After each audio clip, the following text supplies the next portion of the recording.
Imagine sitting on nearly $14 billion of capital. That is a lot of money. Right. And instead of just, buying the market like a normal person, you bet it all on just 8 ideas. Which is wild. It is because, your financial advisor practically begs you to buy a 500 stock index fund to stay safe, right?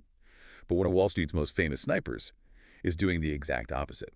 He's concentrating billions into just a handful of companies and basically rejecting everything we're taught about risk. Yeah, throwing it right out the window. Exactly. So today we're standing at the base of that $13.71 billion mountain of capital to figure out exactly how Bill Ackman is deploying it. This deep dive is a comprehensive audit of Pershing Square Capital Management's Q1 2026 portfolio. We're unpacking this highly concentrated strategy, examining this massive structural rotation into tech, and, exploring some of that deep value Buffett-style analysis on his core holdings. It's a fascinating portfolio to tear apart. It really is. Now, before we jump into the numbers, a quick note for you. To access more advanced researches, applications, and our latest published personal intelligent multi-agent deep value intelligence, welcome to Explore and join deepvalues.ai community. To track total market temperature, welcome to search and download the iOS app Buffett Indicator from the Apple App Store. Disclaimer. All analysis is based on publicly available sources and may be subject to revisions or differing interpretations. All contents from this channel is for information and research purposes only and does not constitute investment advice. Conduct your own due diligence before making investment decisions. If you'd like to access wider topics, including life and investing philosophy, please subscribe to our sister channel, Deep Values. Don't forget to like this video. Much appreciated. Awesome. Okay, so let's unpack this. Because looking at Pershing Square's approach, it's just, it's wild compared to standard Wall Street operating procedure. Oh, completely. They completely reject modern portfolio theory. Like, Ackman views over-diversification as a structural drag on performance. Right. He calls it diversification sometimes. Yeah. And for you listening, if you've been told your whole life to spread your bets, putting billions into just 8 to 12 companies sounds absolutely terrifying. It really is a sniper versus a shotgun approach. You better be incredibly accurate if you only have a few bullets. You have to be, because it fundamentally forces you to redefine what risk actually means. Oh, so? Well, in modern portfolio theory, which, is what almost every retirement account is built on the industry standard, basically equates risk with price volatility. Right. The finance pros call this beta. Exactly, beta. So if a stock's price bounces up and down a lot on a daily basis, the traditional view says, okay, that asset is risky. But Pershing Square mathematically and philosophically just throws that out the window. They don't care about the daily bounces. Not at all. They completely divorce risk from standard deviation. In their framework, risk is strictly defined by a very simple, unforgiving equation. Risk equals the probability of permanent capital loss. Permanent capital loss.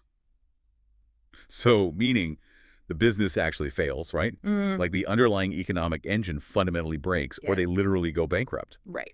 It doesn't mean the stock price took a 10% dip on a random Tuesday because of a bad jobs report. No, and that distinction is everything. A stock price dropping because of market sentiment is, well, it's an opportunity, not a risk. True risk is a structurally flawed business model. Got it. So to manage that specific probability of permanent loss, their investment mandate requires target companies to satisfy these exceptionally rigid structural criteria before a single dollar is deployed. They're not just throwing darts. Definitely not. They demand large cap, durable growth enterprises with simple, easily understood business models. Right. And these companies must prove they have highly predictable cash flows, low sensitivity to macroeconomic shocks, high barriers to entry, and almost zero exposure to cyclical commodity prices. And they don't just take a CEO's word for it either, because I was looking into their filtering process, and their primary research method is intense. Oh, it's forensic. Yeah. They will go back and track at least 5 years of a company's quarterly earnings call transcripts before pulling the trigger. Which is an ultimate credibility test that, let's be honest, very few retail investors take the time to do. Oh, almost none. Who's reading 5 years of transcripts? Right. But they use those historical transcripts to basically trace corporate commitments against actual operational outcomes. So like, did they do what they said they would do? Exactly. If a management team promised a specific strategic pivot or, a share buyback program or some major cost-cutting measure back in 2021, Pershing Square is pulling the receipts in 2026 to see if the company actually executed. They're searching for narrative alignment. Yeah, it's a classic Warren Buffett philosophy applied with just forensic precision. Buy high-quality businesses when they're temporarily misunderstood, ensure management is ruthlessly honest, and then just hold them to let intrinsic value compound. But wait, if you only hold a few stocks and you operate this finite pool of capital, adding a new position requires massive conviction. Huge conviction. Because a $2 billion buy doesn't just appear out of thin air. He had to butcher something else in the portfolio to fund that, right? Did. Which brings us to the great Q1 2026 capital rotation.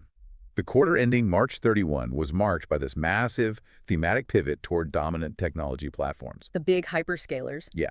The big move was buying over 5.6 million shares of Microsoft. They valued that position at $2.09 billion, which instantly made it over 15% of the entire portfolio. Massive allocation. And they also bumped up their Amazon stake by over 19%.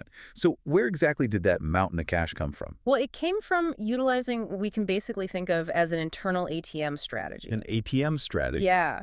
To finance this multi-billion-dollar technology allocation, Pershing Square executed some really aggressive liquidations. They completely exited a 5.6% position in Hilton Worldwide Holdings. Okay, hotels are gone. Gone. But the real ATM was Alphabet, Google's parent company.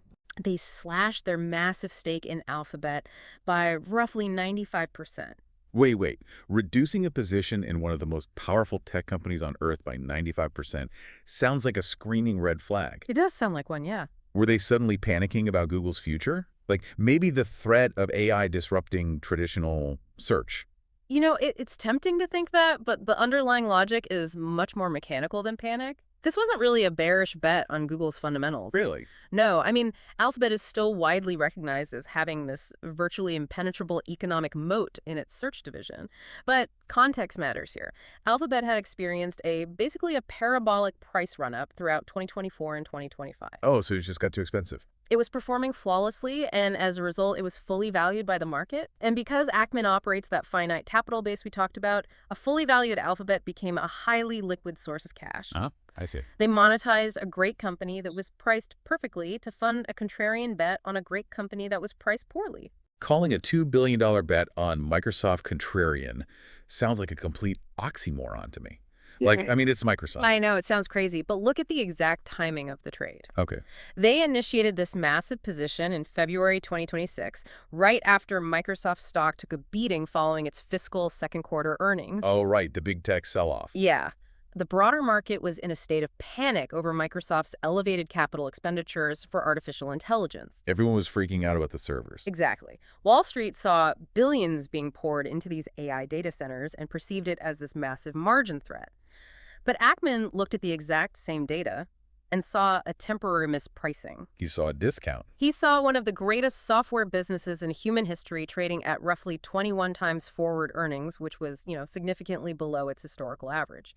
He pounced on the market's short-term anxiety. And when you look at why these tech hyperscalers like Microsoft, Amazon, Meta are dominating this portfolio, it all comes down to the friction of switching. Switching costs are everything. Yeah, I keep thinking of this Roach Motel dynamic with Microsoft's Azure and Amazon's AWS.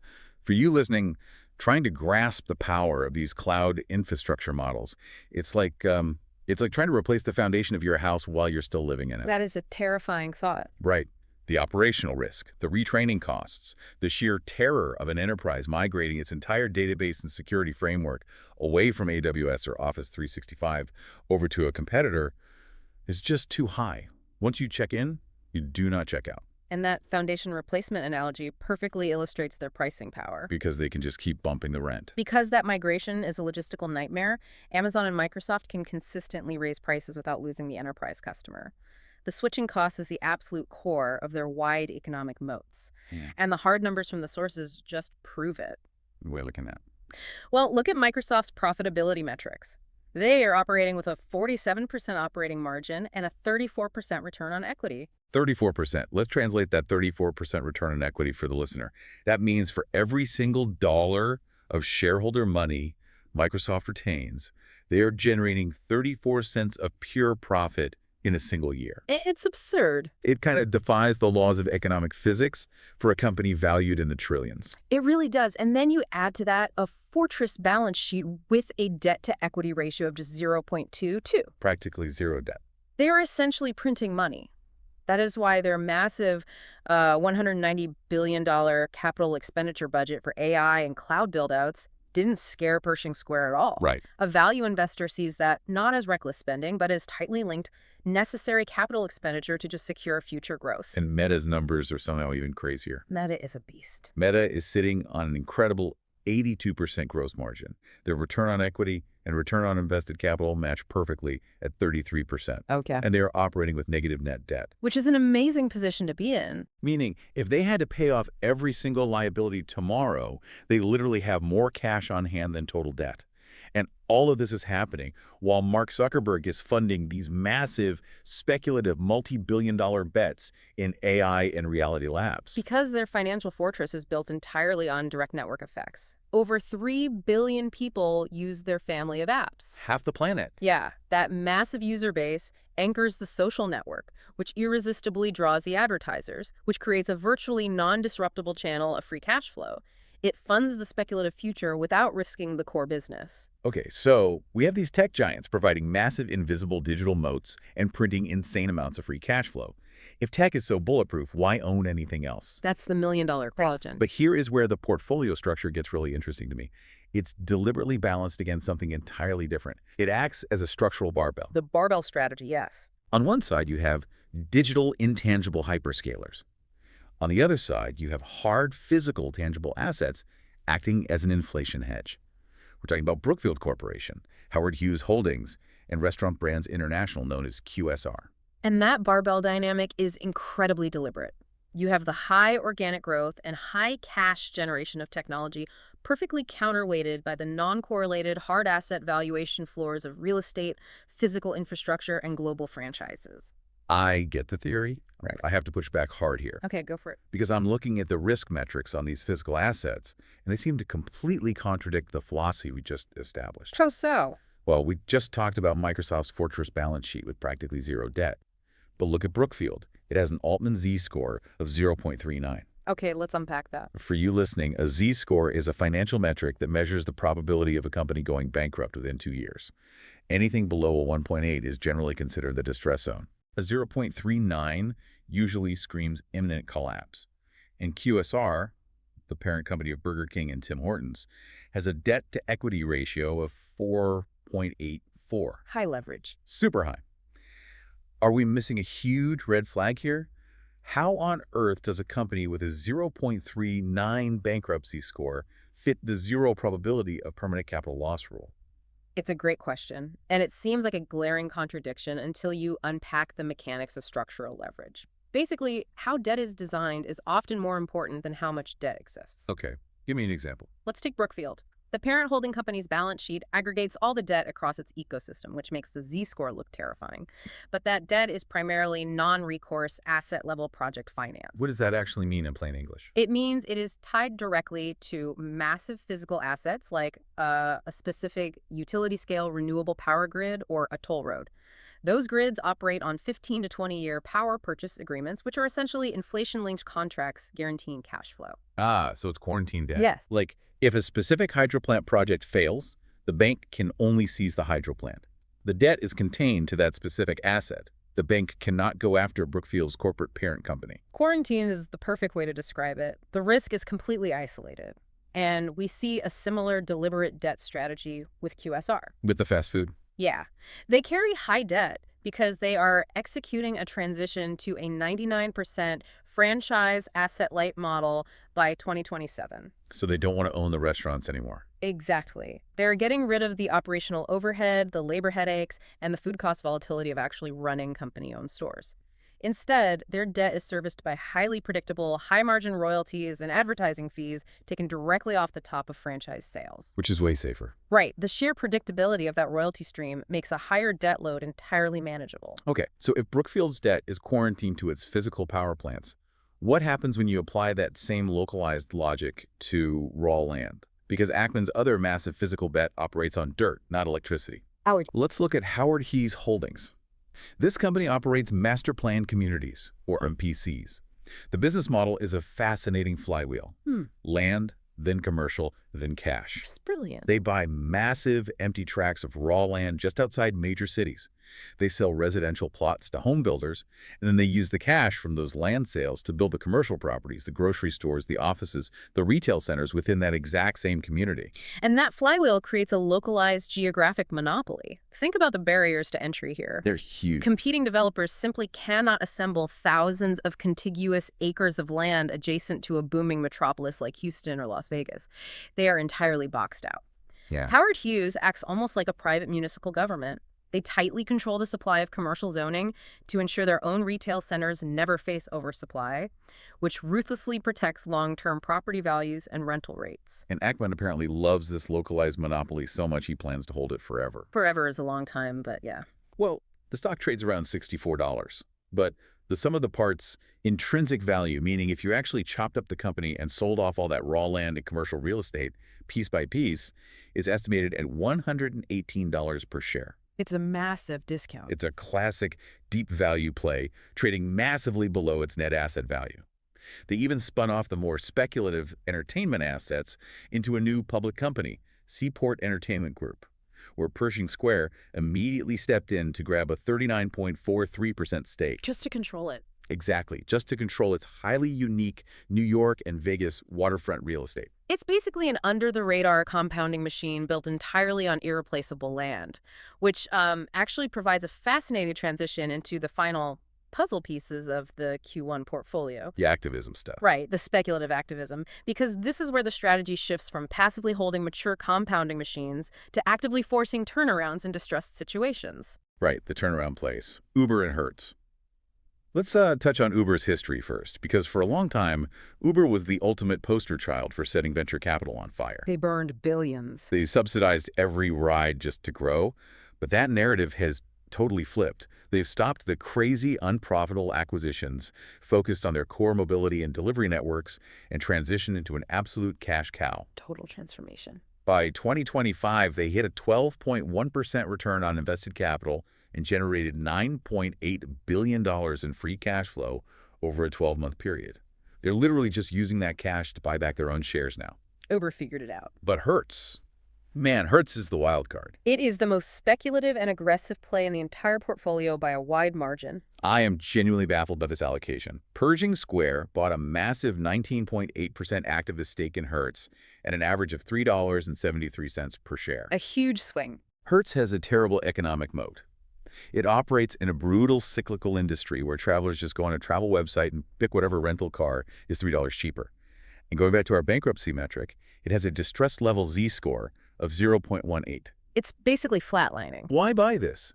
For you listening, this feels exactly like buying a condemned, falling down house. I get it, but to run with your condemned house analogy, a savvy developer will absolutely buy a condemned house if they realize it sits on top of a gold mine of prime real estate. Oh, interesting. Hertz's economic moat isn't its brand name or its customer loyalty. Its moat is its physical footprint.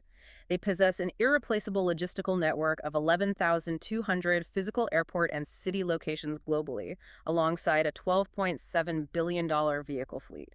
You simply cannot replicate that physical infrastructure from scratch today. Okay, I see the value of the land, so to speak, Yeah. but what is the actual blueprint to fix the condemned house? Well, the activist thesis rests on four very specific pillars. First, the car rental industry has quietly consolidated into an oligopoly. So less competition. Right.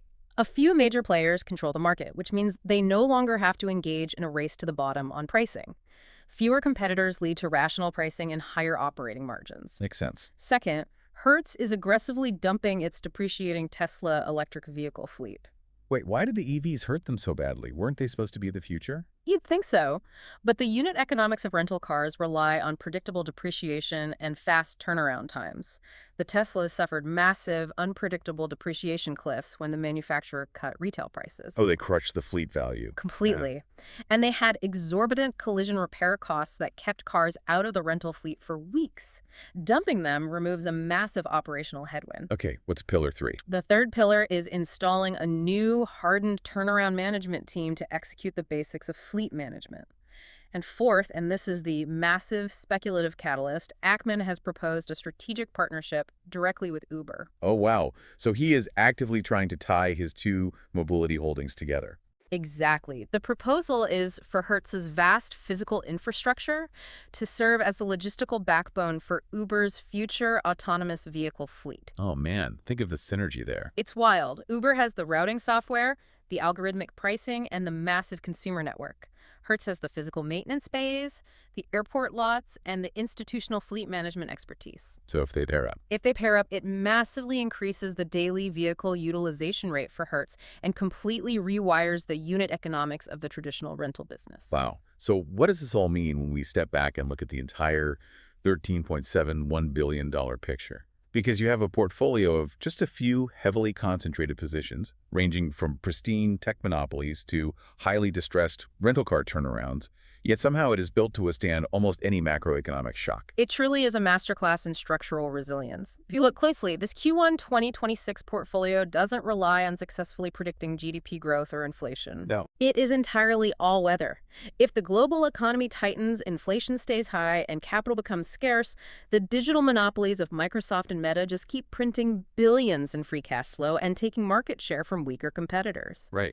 But if the economy slows down and central banks are forced to drop interest rates, the heavily leveraged physical asset side of the barbell Brookfield, Howard Hughes, and even Hertz will see their massive interest expenses plummet, causing the equity value of their underlying hard assets to explode. It's GDP agnostic and interest rate agnostic. Exactly. That is the genius of separating risk from stock price volatility and focusing entirely on business fundamentals.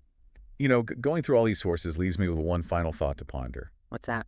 We just spent a lot of time looking at how Ackman balances the physical monopolies of a real estate giant like Howard Hughes against the digital monopolies of a hyperscaler like Amazon Web Services. A barbell. Right. But as our entire global economy moves to the cloud, at what point do we stop viewing these massive tech platforms as just, software companies and start valuing them as the literal foundational utilities of the 21st century? Like water or electricity? Just like we view power grids, water systems, and prime real estate. Because if Amazon and Microsoft are the new utility companies, it really changes how you look at the price of that foundational real estate, doesn't it?